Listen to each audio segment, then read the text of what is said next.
ये लोहिया जी ने नेहरू पर आरोप लगाया था कि नॉर्थ ईस्ट के लिए तुम्हारा रवैया क्या है, ये कहा था।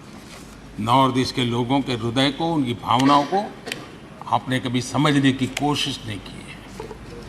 मेरे मंत्रिपरिषद के 400 मंत्री रात्रि निवास करके, और अकेले स्टेट हेडक्वार्टर पर नहीं, डिस्ट्रिक्ट के हेडक्वार्टर, और मैं स्वयं 50 बार गया।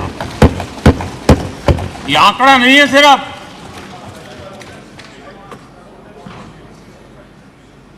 ये साधना है, ये नॉर्थ ईस्ट के प्रति समर्पण है।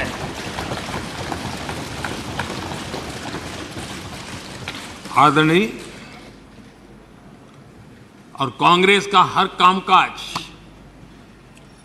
राजनीति और चुनाव और सरकार के आसपास ही घूमता रहता है। जहां ज्यादा सीटें मिलती हो,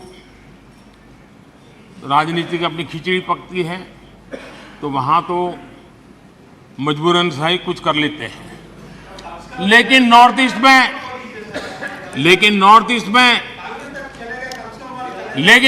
में देश सुन रहा है, देश सुन रहा है। नॉर्थ ईस्ट में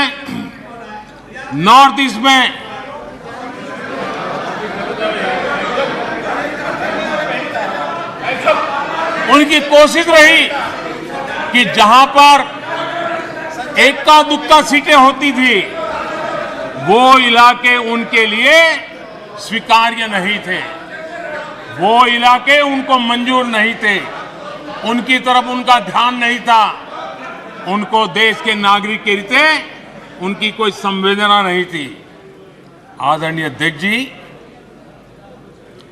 और इसलिए जहां इक्का दुक्का सीटें हुआ करती थी, उसके प्रति सौतेला व्यवहार ये कांग्रेस के डीएनए में रहा है। पिछले कई वर्षों का इतिहास देख लीजिए। नॉर्थ ईस्ट में उनका ये रवैया था। लेकिन अध्यक्ष जी, मैं पिछले 9 साल के मेरे प्रयासों से कहता हूं कि हमारे लिए नॉर्थ ईस्ट हमारे जिगर का टुकड़ा है।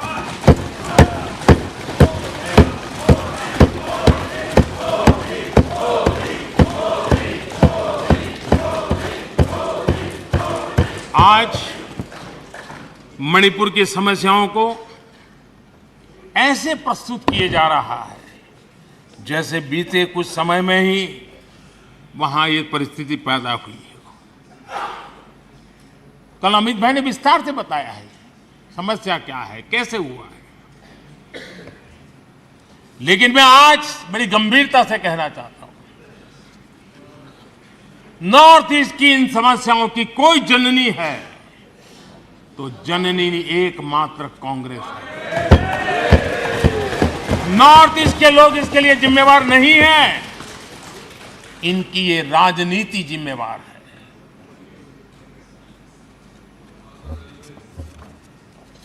आदरणीय अध्यक्ष जी, भारतीय संस्कारों से ओतप्रोत मणिपुर, भाव भक्ति की समृद्ध विरासत वाला मणिपुर,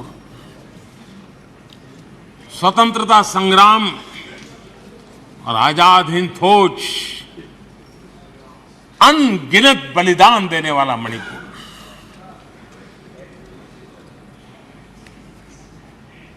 कांग्रेस के शासन में ऐसा महान हमारा भूभाग अलगाव की आग में बलि चढ़ गया था। आखिर क्यों? आदरणीय अध्यक्ष जी,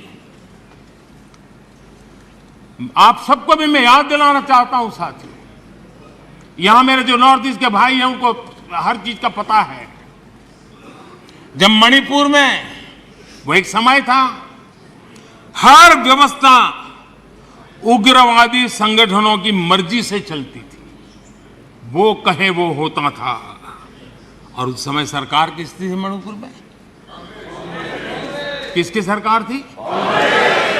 जब सरकारी दफ्तरों में महात्मा गांधी की फोटो नहीं लगाने दी जाती थी, तब सरकार किसकी थी? जब मोइरांग में आजाद हिंद फौज के संग्रहालय पर नेताजी सुभाष चंद्र बोस की प्रतिमा पर बम फेंका गया, तब मणिपुर में सरकार किसकी थी? तब मणिपुर में सरकार किसकी थी? आदरणीय अध्यक्ष जी,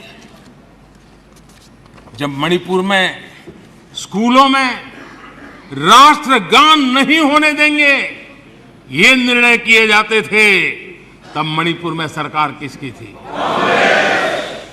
जब एक अभियान चला था, अभियान चला करके लाइब्रेरी में रखी गई किताबों को जलाने का, ये देश का अमूल्य ज्ञान की विरासत को जलाते समय सरकार किसकी थी?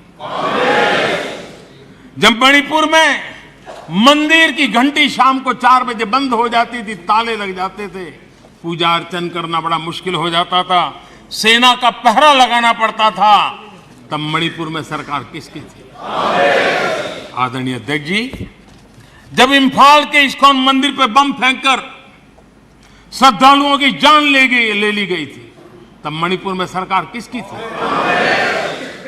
जब अफसर, हाल देखिए, आईएएस आईपीएस अफसर, उनको अगर वहां पर काम करना है तो उनके तनख्वाह का एक हिस्सा उनको इन उग्रवादी लोगों को देना पड़ता था, तब जाकर के वो रह पाते थे, तब सरकार किसकी थी?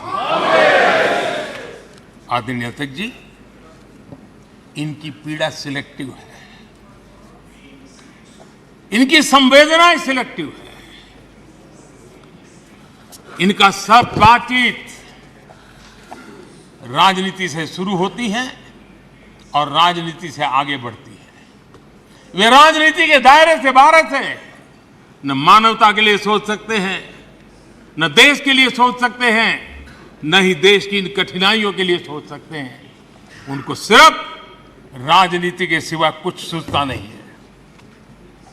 आदरणीय अध्यक्ष जी, मणिपुर में जो सरकार है वो पिछले 6 साल से इन समस्याओं का समाधान ढूंढने के लिए लगातार समर्पित भाव से कोशिश कर रही है। बंद और ब्लॉकेड का जमाना कोई भूल नहीं सकता है। मणिपुर में आए दिन बंद और ब्लॉकेड होता था, वो आज बीते दिन की बात हो चुकी है। शांति स्थापना के लिए हर एक को साथ लेकर चलने के लिए एक विश्वास जगाने का प्रयास निरंतर हो रहा है, आगे भी होगा। और जितना ज्यादा हम राजनीति को दूर रखेंगे उतनी शांति निकट आएगी, ये मैं देशवासियों को विश्वास दिलाना चाहता हूं। आदरणीय अध्यक्ष जी, हमारे लिए नॉर्थ ईस्ट आज भले हमें दूर लगता हो, लेकिन जिस प्रकार से साउथ ईस्ट एशिया का विकास हो रहा है, जिस प्रकार से आसियान देशों में का महत्व बढ़ रहा है, वो दिन दूर नहीं होगा। हमारे ईस्ट की इस प्रगति के साथ साथ नॉर्थ ईस्ट वैश्विक दृष्टि से सेंटर पॉइंट बनने वाला है। और मैं ये देख रहा हूं, और इसलिए मैं पूरी ताकत से आज नॉर्थ ईस्ट की प्रगति के लिए लड़ रहा हूं। वोट के लिए नहीं कर रहा हूं जी।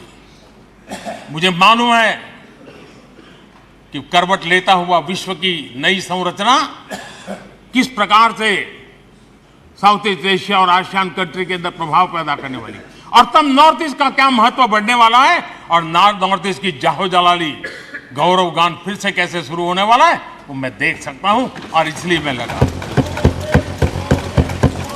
आदरणीय अध्यक्ष जी, और इसीलिए हमारी सरकार ने नॉर्थ ईस्ट के विकास को पहली प्राथमिकता दी है।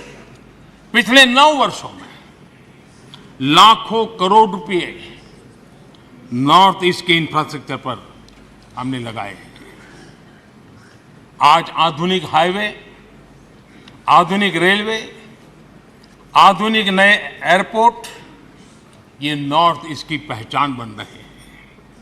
आज पहली बार अगरतला रेल कनेक्टिविटी से जुड़ा है। पहली बार मणिपुर में गुड्स ट्रेन पहुंची है। पहली बार नॉर्थ ईस्ट में वंदे भारत जैसी आधुनिक ट्रेन चली है। पहली बार अरुणाचल प्रदेश में ग्रीनफील्ड एयरपोर्ट बना है। पहली बार अरुणाचल में सिक्किम जैसे राज्य एयर कनेक्टिविटी से जुड़ा है। पहली बार वाटरवेज के जरिए पूर्वोत्तर इंटरनेशनल ट्रेड का गेटवे बना है। पहली बार नॉर्थ ईस्ट में एम्स जैसा मेडिकल संस्थान खुला है। पहली बार मणिपुर में देश की पहली स्पोर्ट्स यूनिवर्सिटी खुल रही है। पहली बार मिजोरम में Indian institute of mass communication जैसे संस्था खुल रहे हैं। पहली बार केंद्रीय मंत्रिमंडल में नॉर्थ ईस्ट की इतनी भागीदारी बढ़ी है। पहली बार नागालैंड से एक महिला सांसद राज्यसभा में पहुंची है। पहली बार इतनी बड़ी संख्या में नॉर्थ ईस्ट के लोगों को पद्म पुरस्कार से सम्मानित किया गया है। पहली बार पूर्वोत्तर से लसित बरफुकन जैसे नायक की झांकी गणतंत्र दिवस में शामिल हुई है। पहली बार मणिपुर में रानी गाइडिंलिउ के नाम पर पूर्वोत्तर का पहला ट्राइबल फ्रीडम फाइटर म्यूजियम बना है।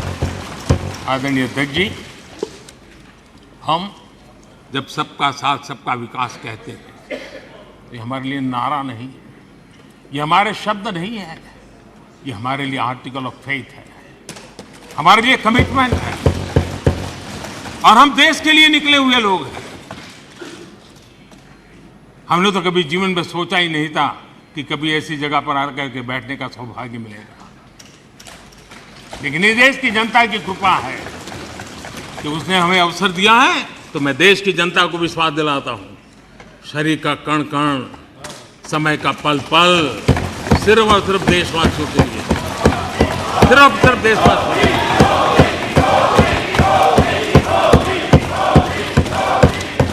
आदरणीय अध्यक्ष जी, मैं अपने विपक्ष के साथियों की एक बात के लिए आज तारीफ करना चाहता हूं, क्योंकि वैसे तो वो सदन के नेता को नेता मानने को तैयार नहीं है। मेरे किसी भाषण को उन्होंने होने नहीं दिया है, लेकिन मुझ में धैर्य भी है, सहन शक्ति भी है, और जेल भी लेता हूं, और वो थक भी जाते हैं। लेकिन एक बात के लिए मैं तारीफ करता हूं, सदन के नेता के नाते मैंने 2018 में उनको काम दिया था कि 2023 में आप अविश्वास प्रस्ताव लेकर, और मेरी बात मानी उन्होंने।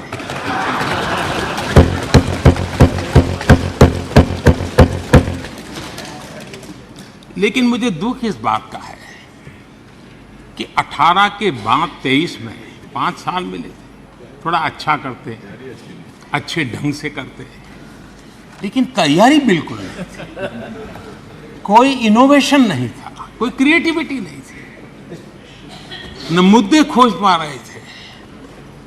पता नहीं, ये देश को इन्होंने बहुत निराश किया है। राष्ट्र चलिए, कोई बात नहीं,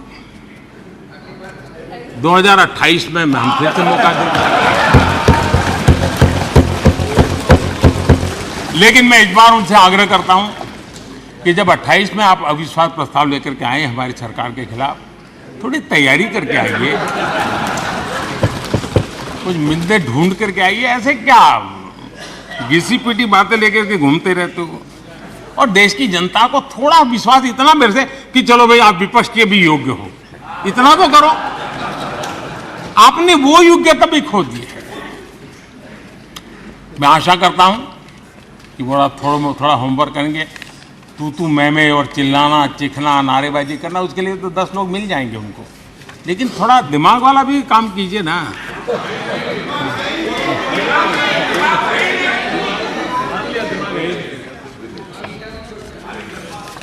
आदरणीय अध्यक्ष जी, राजनीति अपनी जगह पे है। संसद ये दल के लिए प्लेटफॉर्म नहीं है।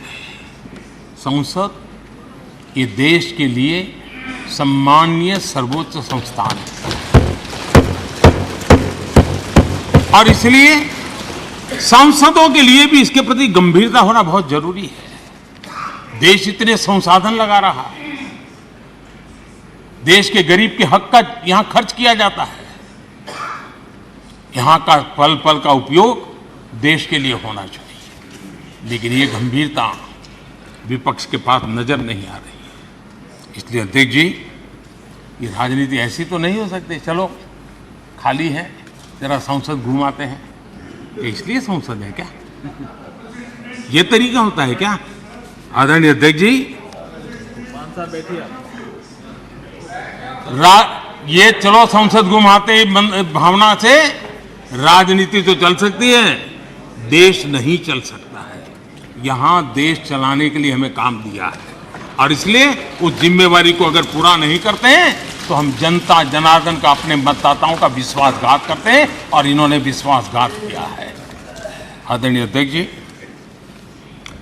मेरा इस देश की जनता पर अटूट विश्वास है, अपार विश्वास। और मैं अध्यक्ष जी विश्वास से कहता हूं कि हमारे देश के लोग एक प्रकार से अखंड विश्वासी लोग हैं। 1000 साल की गुलामी के कालखंड में भी उनके भीतर के विश्वास को कभी उन्होंने हिलने नहीं दिया था। यह अखंड विश्वासी समाज है, अखंड चैतन्य से भरा हुआ समाज है। ये संकल्प के लिए समर्पण करने की परंपरा को लेकर चलने वाला समाज है। वयम राष्ट्रांग भूतः कह करके देश के लिए उसी संवेदना के साथ काम करने वाला ये समाज है। और इसलिए माननीय अध्यक्ष जी, ये ठीक है कि गुलामी के कालखंड में हम पर बहुत हमले हुए, बहुत कुछ झेलना पड़ा हमें, लेकिन हमारे देश के वीरों ने, हमारे देश के महापुरुषों ने, हमारे देश के चिंतकों ने, हमारे देश के सामान्य नागरिक ने विश्वास की उस लौ को कभी बूझने नहीं दिया था जी। कभी भी वो लौ कभी बूझी नहीं जी। और जब लौ बूझी नहीं तो उस प्रकाश पुंज की साए में आज लोग हम उस आनंद को ले रहे हैं। आदरणीय अध्यक्ष जी,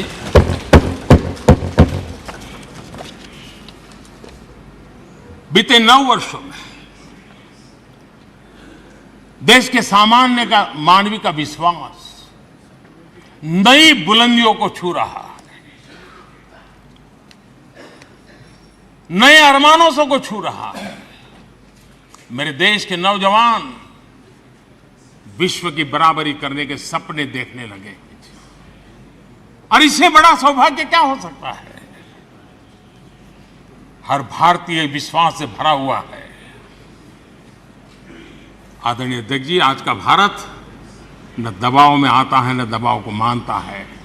आज का भारत न झुकता है, आज का भारत न थकता है, आज का भारत न रुकता है। तो समृद्ध विरासत विश्वास लेकर के, संकल्प लेकर के चली है। और यही कारण है, जब देश का सामान्य मानवीय देश पर विश्वास करने लगता है तो दुनिया को भी हिंदुस्तान पर विश्वास करने के लिए प्रेरित करता है। आज जो भी दुनिया का विश्वास भारत के प्रति बना है, उसका एक कारण भारत के लोगों का खुद पर विश्वास बढ़ा है। यह सामर्थ्य है। कृपा करके इस विश्वास को तोड़ने की कोशिश मत कीजिए। मौका आया है देश को आगे ले जाने का। समझ नहीं सकते तो चुप रहो, इंतजार करो, लेकिन देश के विश्वास को विश्वासघात कर करके तोड़ने की कोशिश मत करो। आदरणीय अध्यक्ष जी, बीते वर्षों में विकसित भारत के एक मजबूत नींव रखने में हम सफल हुए हैं और सपना लिया है 2047 जब देश आजादी के 100 वर्ष मनाएगा। आजादी के 75 वर्ष पूर्ण होते पर ही अमृतकाल शुरू हुआ है और अमृतकाल के प्रारंभिक वर्षों में है। तब इस विश्वास के साथ मैं कहता हूं, जो नींव आज मजबूती के साथ आगे बढ़ रही है, उस नींव की ताकत है कि 2047 में हिंदुस्तान विकसित हिंदुस्तान होगा, भारत विकसित भारत होगा साथियों। और ये देशवासियों के परिश्रम से होगा, देशवासियों के विश्वास से होगा, देशवासियों के संकल्प से होगा, देशवासियों की सामूहिक शक्ति से होगा, देशवासियों की अखंड एक नाच पुरुषार्थ से होने वाला है। ये मेरा विश्वास है।